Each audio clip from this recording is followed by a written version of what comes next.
Halo semuanya, selamat datang kembali di No Monster ID. Hari ini kita akan kembali merecap sebuah film yang baru aja dirilis yang berjudul Prey. Ini adalah film yang dibuat berdasarkan waralaba Predator, sekaligus film kelima dari prequel 4 film pertamanya. Menceritakan tentang seorang pejuang yang melindungi sukunya dari predator pemburu manusia, di mana dia harus berperang melawan makhluk itu di hutan belantara, demi untuk menjaga rakyatnya tetap aman. Video ini berisi alur cerita yang berarti mengandung spoiler. Jadi buat yang mau nonton filmnya terlebih dahulu silakan kalian skip video ini. Tapi buat yang masih mau tetap di sini silakan duduk yang manis dan selamat menonton. The world needs him.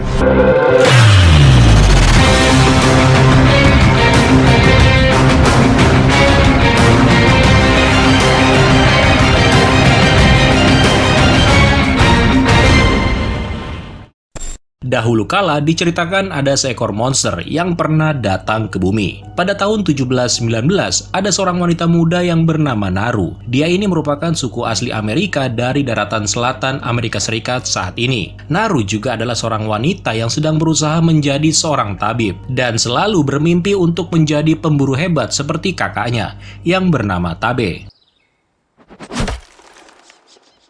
Pada suatu hari ketika Naru sedang berburu rusa bersama dengan anjingnya yang bernama Sari, dia secara nggak sengaja menyaksikan kedatangan sebuah benda langit yang diyakini Naru kalau itu merupakan kemunculan dari legenda burung petir, yang pada kenyataannya itu adalah sebuah pesawat ruang angkasa yang membawa seekor makhluk mengerikan. Nah, setelah kejadian itu Naru menganggap kalau semua yang dia lihat barusan sebagai tanda kalau dia udah siap untuk membuktikan dirinya sebagai seorang pemburu. Sang kakak yang bernama Tabe setuju untuk membawanya dalam perburuan mencari seekor singa gunung yang dikabarkan menyerang salah satu anggota mereka. Singkat cerita, dalam pencariannya akhirnya ketemu deh si korban dengan kondisi yang sekarat. Namun untungnya berkat keahlian Naru, si pemuda tersebut berhasil diselamatkan. Nah, selain itu ternyata mereka juga menemukan kalau singa gunung yang dicari terlihat sangat ketakutan oleh sesuatu. Yang dari awal sebenarnya para pemburu ini selalu diikuti dan dipantau oleh seekor makhluk yang kasat mata. Namun Tabe tetap nggak peduli. Dia bersikeras untuk menemukan singa gunung itu dan menyelesaikan perburuannya. Sementara Naru akan kembali bersama sisanya untuk membawa anggotanya yang terluka. Malam hari pun tiba yang semakin menambah rasa penasaran para pemburu. Naru merasa kalau ada sesuatu yang gak beres yang kemudian dia berbalik arah dan menyusul kakaknya Tabe. Ketika bertemu dengan Naru, Tabe tetap pada pendiriannya, yaitu tetap memburu singa gunung. Singkat cerita, Naru berhasil memancing keluar singa tersebut. Tapi sial, sebuah cahaya di kejauhan sempat membuat Naru teralihkan, sehingga membuatnya harus terjatuh dan pingsan.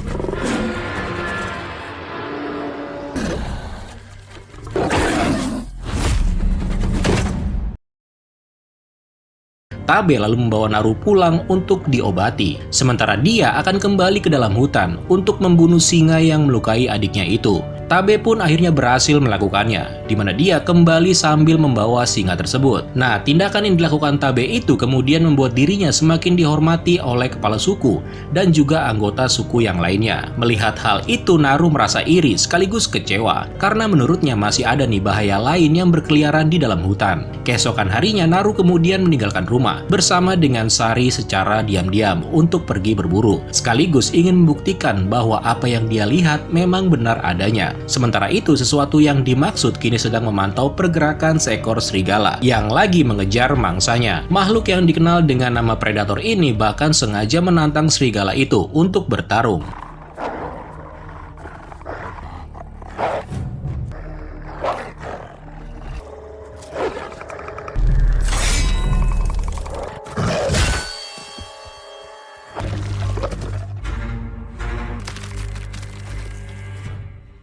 Kita balik lagi ke Naru yang sekarang dia berhasil menangkap beberapa ekor kelinci yang kemudian dimakan sebagai menu makan siangnya. Naru lalu melanjutkan pencariannya, di mana dia menemukan banyak sekali kawanan bison yang udah mati, namun dengan cara mengenaskan, yaitu dikuliti. Next, setelah itu Naru kembali berpetualang. Kali ini dia terjebak di dalam kubangan lumpur hidup. Situasi menjadi mencekam ketika dia sedikit demi sedikit terhisap masuk ke dalam lumpur. Namun berkat sedikit keberuntungan, Naru berhasil keluar dari dalam lumpur. Kemudian setelah membersihkan tubuhnya, Naru mencoba membunuh seekor beruang grizzly. Tapi karena masih newbie, Naru dengan cepat malah terpojok oleh binatang itu. Dan ketika sedikit lagi Naru akan pindah dunia, tiba-tiba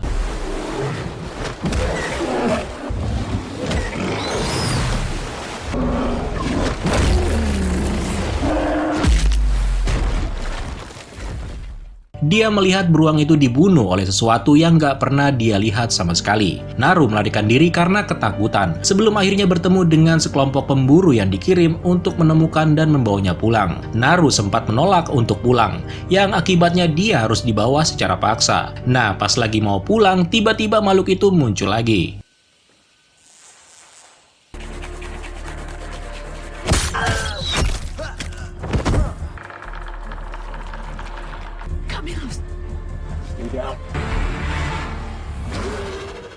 Dalam pertarungan tersebut, si predator dengan cepat membunuh sisanya. Naru yang berhasil melepaskan ikatannya dan mengambil kembali kapak miliknya, kemudian mencoba melarikan diri, yang secara gak sengaja bertemu dengan salah seorang temannya, yang kebetulan lagi ngumpet cuy. Kemudian kejar-kejaran kembali terjadi, di mana Naru kini berlari sendirian, setelah temannya tadi juga menjadi korban kekejaman si predator. Namun sayang, di momen ini kakinya Naru harus tersangkut di sebuah jebakan logam, yang dibuat oleh seseorang. Makhluk itu sekarang berada tepat di depan Naru. Tapi karena melihat Naru bukan lagi sebuah ancaman, makhluk itu pun kemudian pergi.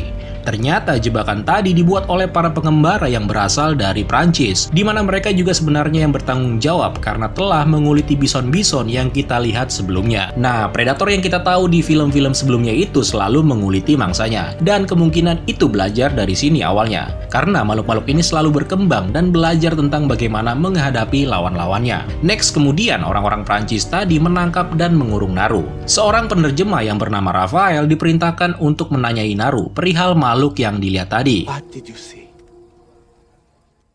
Tapi rupanya Naru menolak untuk berbicara. Di sini terungkap juga kalau orang-orang ini juga menangkap abangnya si Tabe. Next, kemudian kedua saudara kandung ini lalu diikat sebagai umpan untuk memancing si predator. Tapi si predator kan nggak blow on cuy, dengan menggunakan persenjataan canggihnya, di mana makhluk itu membunuh sebagian besar pengembara.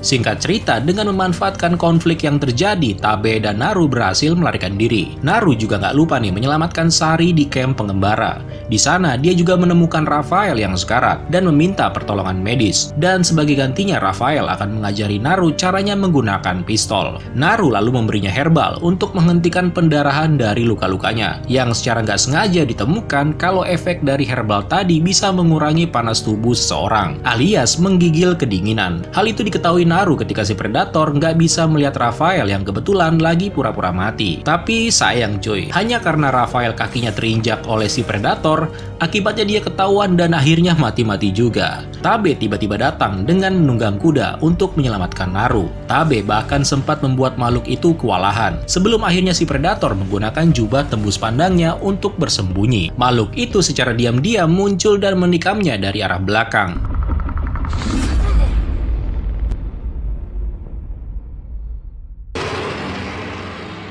Karena nggak punya pilihan lain, Naru lalu melarikan diri ke dalam hutan. Singkat cerita nih, Naru menemukan ketua pengembara asal Prancis yang ternyata masih hidup. Naru lalu mempunyai sebuah rencana. Dia berniat menyerang orang tersebut. Nah, setelah dibuat pingsan, Naru lalu memotong kakinya dan memberikannya senjata dengan maksud untuk memancing kedatangan dari si predator. Dan benar aja, makhluk itu kemudian muncul. Nah, untungnya Naru udah memakan tumbuhan buatannya untuk menyembunyikan suhu tubuhnya.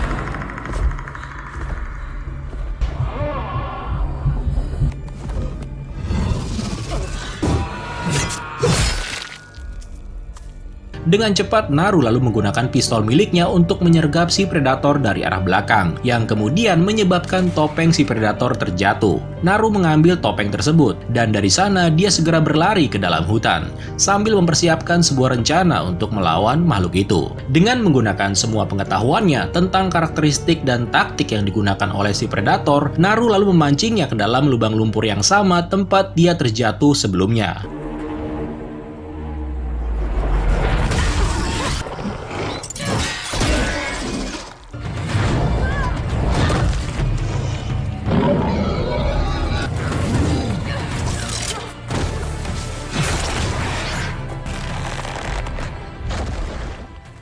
Naru juga menggunakan topeng makhluk itu untuk membuatnya menyerang si pemilik. Sang predator pun harus mati akibat luka yang dideritanya.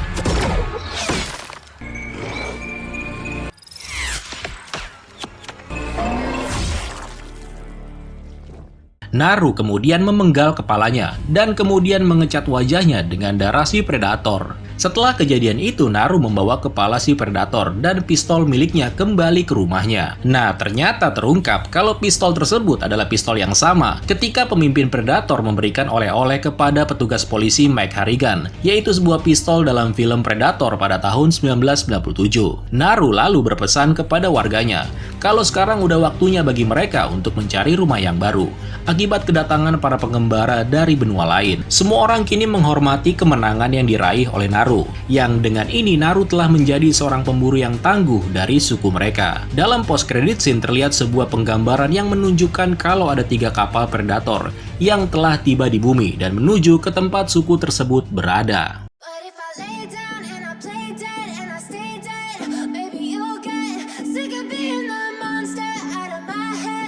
Widih, seru cuy. Buat yang belum tahu kalau timeline film ini sendiri berada di bagian awal dari kisah 4 film Predator yang sebelumnya. Gue suka banget dengan setiap aksi yang disuguhkan di dalam filmnya. Belum lagi representasi dari suku asli Amerika, terus efek visualnya, sinematografi, dan lain-lain yang tentunya pasti sangat menghibur. So, kalau gitu sekian dulu untuk hari ini. Terima kasih yang udah nonton sampai habis dan sampai jumpa di video selanjutnya. Keren lo semua. Ciao.